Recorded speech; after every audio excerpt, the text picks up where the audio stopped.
Bonjour amis internautes, merci partout où vous êtes. News 24, cette émission est Un clic à l'étranger, qui est une émission proposée par Fiwaka, qui est notre réalisateur, Autopesimbote Place Azali, et puis Topesimbote na caméraman Absodio Barungu, to Bosanité, équipe ya Kinshasa, Automonique Kokola, Mbote na Bionso Babone na Biso.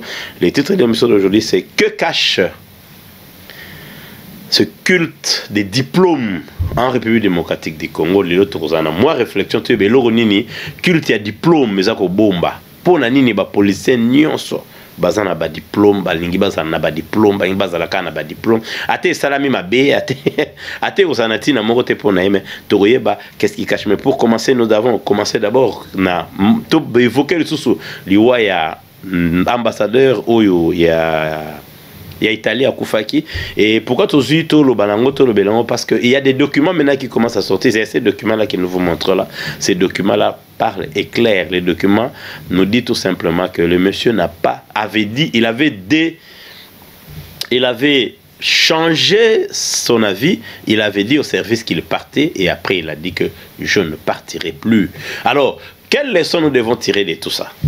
Ezali complaisance ou ezali na kati ndeni ni ba paya ba mona mboka na biso ezalo kola playground na bango, c'est-à-dire place bango ba ko sakana ba bimba kende ba sala ndenge balingi, ce qui ne peut pas se faire ailleurs, pour que après ba ba mangambo o ba bomi mutu et puis après on gouvernement wana eza. D'abord tu es dans un pays où gouvernement bezate parce que vous êtes un gouvernement té.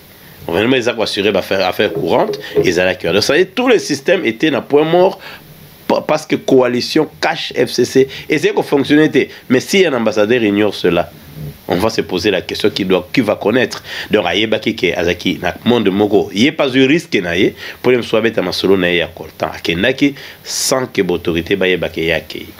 Quelqu'un a dit dans son émission que comment est-ce qu'un ambassadeur a sotamona na kati ya mboka librement akei kutu a salipe makamunaye ti ba bomie tout ça ba service ba yebité. Mais écoute donc, service des aramis sous partout. Et puis, on parle de quel service? Ça, c'est la question qu'il faut se poser. Nous sommes dans une grande transition. Avec Kabila et les siens, ils se sont amusés dans le peuple congolais dans Ninga Mukete pendant tout ce temps où il y a 18 ans pour pouvoir accomplir Bouzo Banyoso et Salamaka Kala. Même à Tanabepouka Bangwanda, on avait toujours Babilo Gomoko Yanengo, on a battu Bagaga. Non, service secret, Basaraboué. Il n'y a rien, alors rien à faire. Moutouaza libre au Tambola na Congo comme il veut. Libre. As ambassadeur, Batbamona Mundele, comme d'habitude, n'est pas les sous Congolais, à la faiblesse, Mingi, Sokamoni Mundele, et ça, moi, le Mogo, surtout Congolais. À un peuple Mogo bizarre. Sokamoni Mundele, Namoganaye, Bakamo Benga, Libanais, Mindele, Pakistanais, Mindele. Moi, je me rappelle un jour, ça c'était en 2015, je rentrais ici en Australie venant du Congo. Ça, voyage, je crois que c'était 2 ou 3 semaines à Kinshasa, au commune aéroport. Bon, tout était organisé, ça sortit dans zone. Je me rappelle d'ailleurs, le même jour, le même avion on a pris avec, c'était avec monsieur Moussé Mediawe. Il est passé au Kende, Tobani ko Solanaye, il y a une appellation sur goût, il y a presse écrite. C'est un Solanaye, pour avion qui en Afrique du Sud, de l'Afrique du Sud, moi je revenais ici en Australie.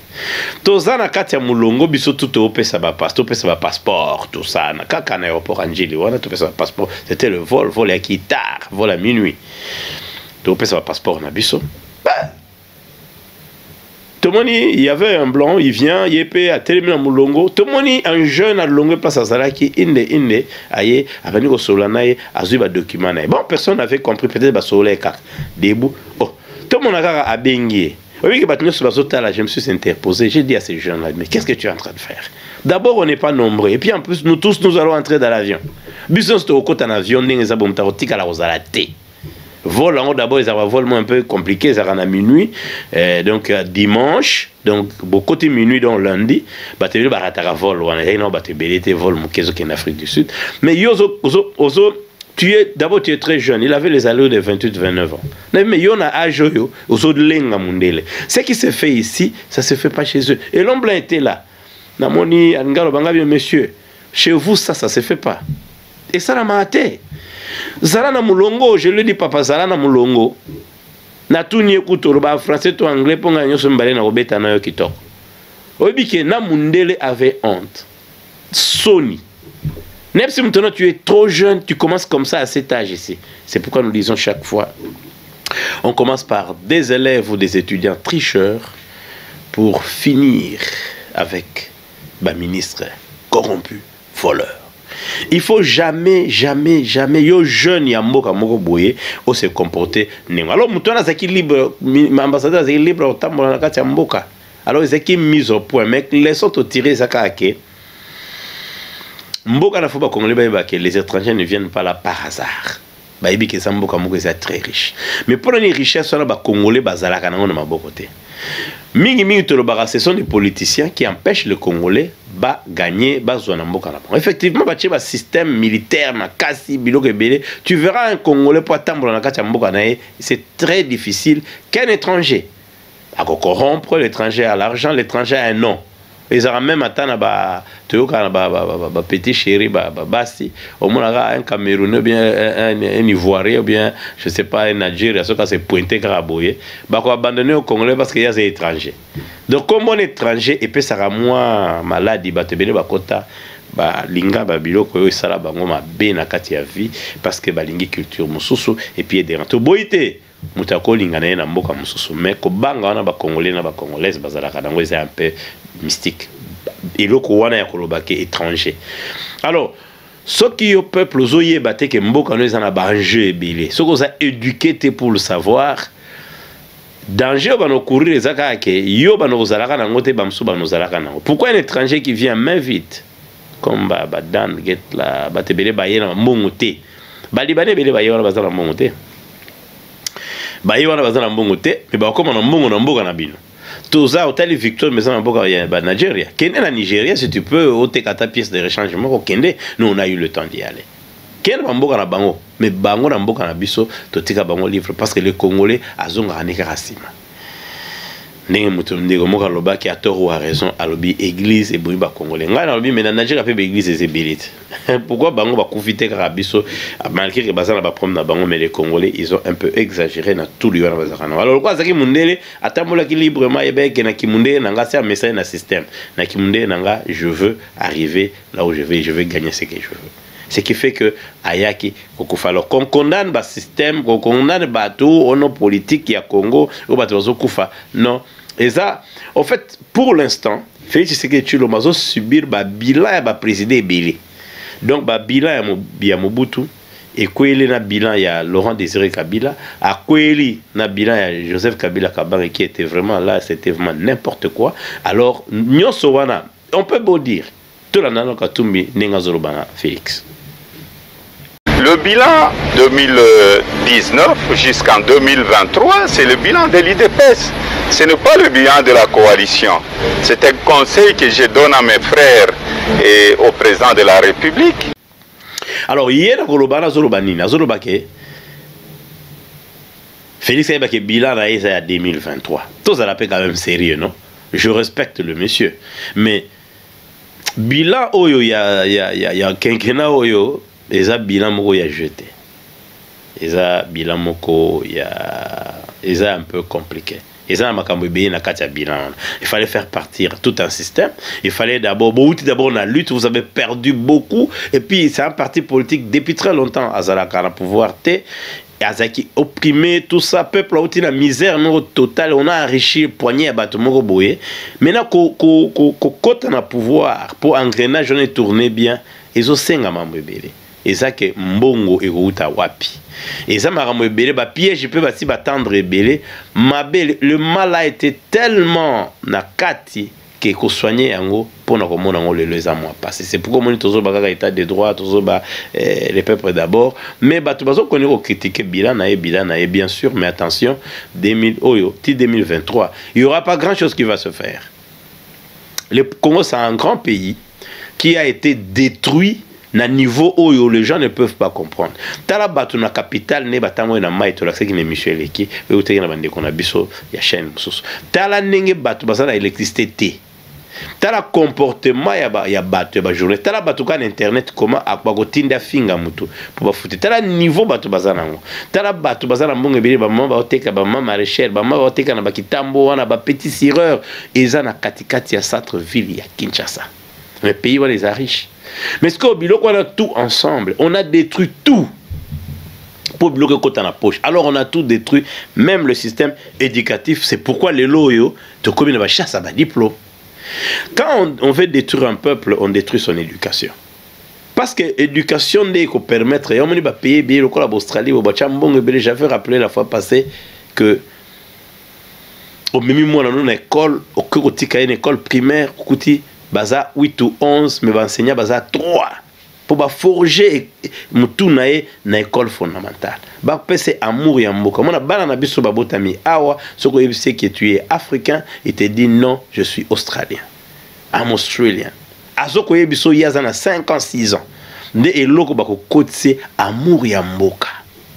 Alors, biso ba détruit tissu on a ba résultat de destruction tissu on est clair. Comment on a musikate, les politiciens veulent ba diplôme, ba comme ba professeur, ba mususu, parce que qu'est-ce qui fait que ben soit comme un professeur, bo ba tanga quitté, ben comme ba gradué, ben comme et ça m'a bête ko tanga. Mais raison na bango, qu'est-ce qui fait? Ce culte là est venu d'où? Na moment pays ya kokufa. Tissu ça, tu évites parce qu'à l'époque pas toujours que ça le doctorat bon libanda. Début de doctorat comme en Congo, évidemment ça na batu moko to ça na professeur docteur fils Prince Mukobo en économie na université de Lubumbashi bango to ebi méritocratie c'est ka premier de la classe ya matière ça la paix politique te. Biloko e banda ki tamba ndeko na biso Francis Kalombo ala muki na tonga lo ngana ke kotanga di a commune pe droit à vider na épée. Tobo ité. Mais ça, quelle valeur? Maintenant, question est ça, pourquoi Francis Kalombo fait un diplôme? Pourquoi Ndeko Kassanji fait un WhatsApp? Pourquoi Matata Pogno a un diplôme? Il y a doctorat, Baboudé Ango, na docteur, monsieur juriste.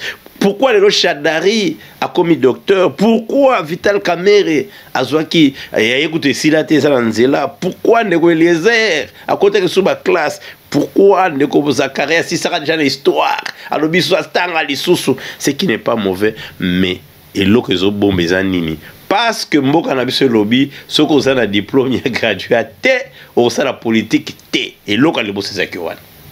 Batuni bazonga ki mbangu batanga mbangu po ba pesa azo chance de poser candidature et le lopé le combattant Jean-Marc Kabound azape kotanga. Mais heureusement boyé azar en cas de système déjà mais azotanga. C'est qu'est-ce que tout ça si cache? Ezali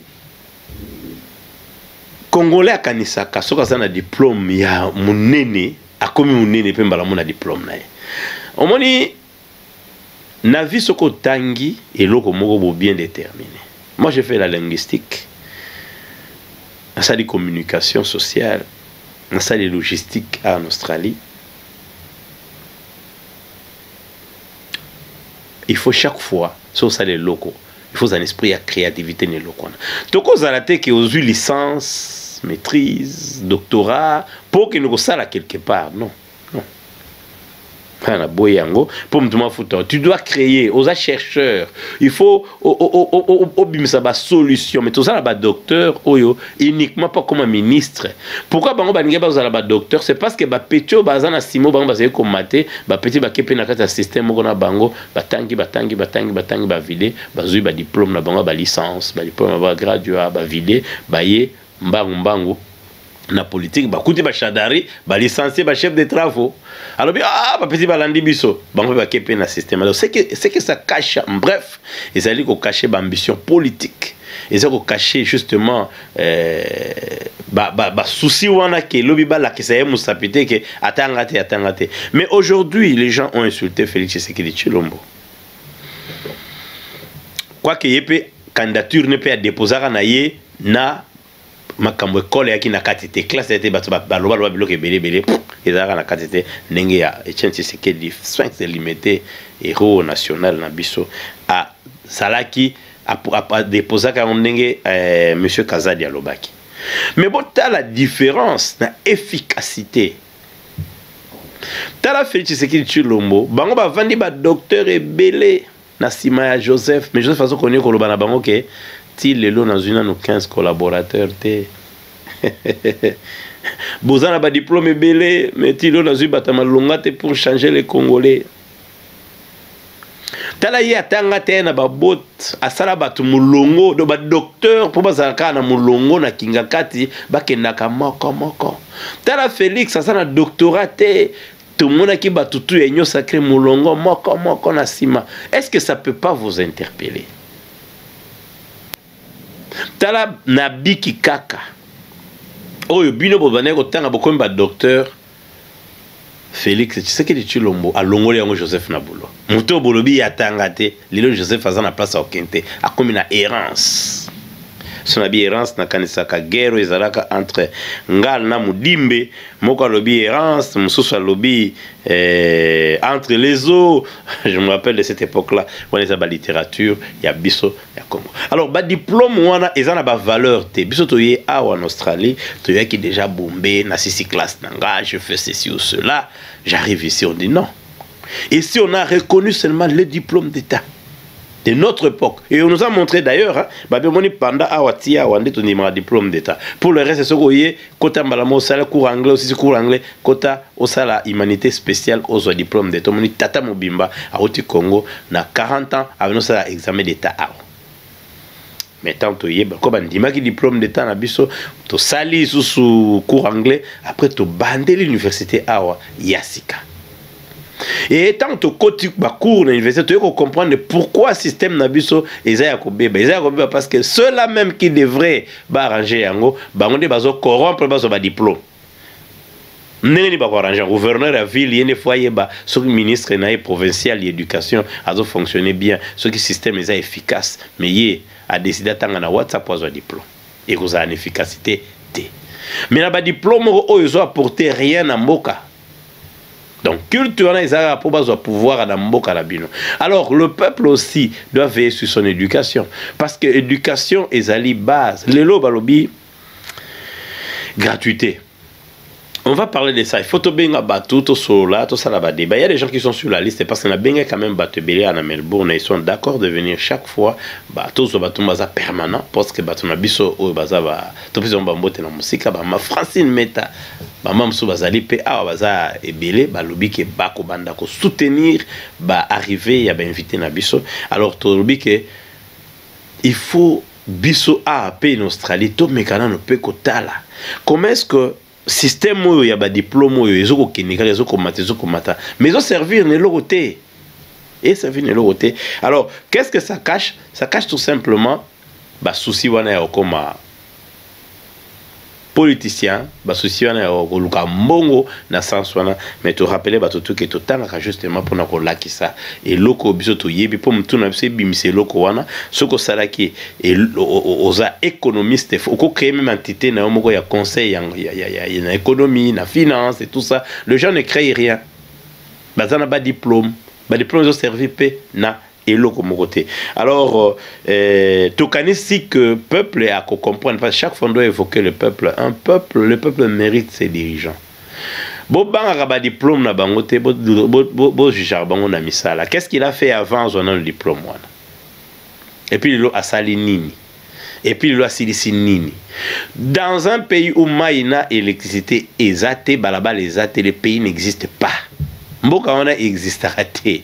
Pour Mboka ya Malonga, on le respecte pas. Les gens ne respectent pas les politiciens congolais. Tout simplement parce que les basic, biloko ya sewana, bakwa kopesa, bakongolais. Alors, pour la lelo, tomé ko soka na divers na soto kolobaka to rappeler que Covid-19 vaccin ezali biso en Australie déjà vaccin ezali et puis les Australiens sali vaccin na bango moko to koya na ba kombo vaccin wana na vaccin ya Europe et sangani banda qui déjà kopesa séance ya vaccin ko vacciner bato bazo déjà vaccin en Australie, c'est gratuit et puis to conseiller bato se vacciner. La maladie existe bel et bien na soyena ba docteur africain na soyena docteur Julien Wamba na soyena a expliquer qui ngai très bien bis maladie ezali bola na ba fake news te il paraît batu ba kima ki débandade ba kezo bala na l'école ba inga vacciner bala na biso personnellement tous la ba il est traité na niveau en até l'église oyamabe évidemment et même biso biloko ebele amabe et loko moko batu batongi basilisi monene na Congo boye oh non mon lito yo mutasala kyango ezali e bota mikaka boye to tumba yango za molimo mabe le Congo e kwei makasi mingi maladie ezali bondi ma vaccin.